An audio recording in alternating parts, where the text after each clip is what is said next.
আসসালামু আলাইকুম, আমি রাফি। আম, আমি এখন দেখাবো হচ্ছে আপনি কীভাবে প্রফিট প্লাস অ্যাকাউন্টের মধ্যে টাকা ডিপোজিট করবেন বা টাকাটা ট্রান্সফার করবেন, টপ আপ করবেন। সেটা হচ্ছে প্রথমত আপনি শপ টু শপের মধ্যে আসবেন। শপ টু শপের মধ্যে আসার পরে আপনি টপ আপ অপশনের মধ্যে আসবেন। টপ আপের মধ্যে আসার পরে আপনি এখানে দেখছেন যে শপ টু শপ, ফ্ল্যাশ, কাজাং, বন্দিসেল, সেলিয়ার, আর এ আর সেলুলার, এরপর ওয়াজা প্লাস, প্রফিট প্লাস। যাই হোক, আমরা এখন টপ আপ করবো হচ্ছে প্রফিট প্লাসের মধ্যে। ক্লিক করেন প্রফিট প্লাসে। তারপরে এখানে ফর এক্সাম্পল আমি এখানে 500 টাকা ডিপোজিট করবো। তো এখানে হচ্ছে enter profit plus account number. তাহলে আপনার প্রফিট প্লাস অ্যাকাউন্টটা কি, যে নাম্বারটা দিয়ে আপনি প্রফিট প্লাস অ্যাকাউন্টটা খুলেছেন।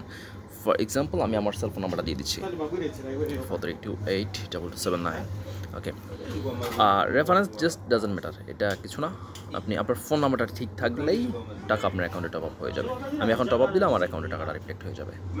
আর যাদের ক্ষেত্রে আপনার এখানে টপ আপে ক্লিক করার পরে, টপ আপ অপশানে ক্লিক করার পরে শুধুমাত্র সব টু সব প্লেস এবং কাজাং আসতেছে, তাদের ক্ষেত্রে যেটা করতে হবে সেটা হচ্ছে যে আপনি অ্যাপটাকে আপডেট করে নিতে হবে।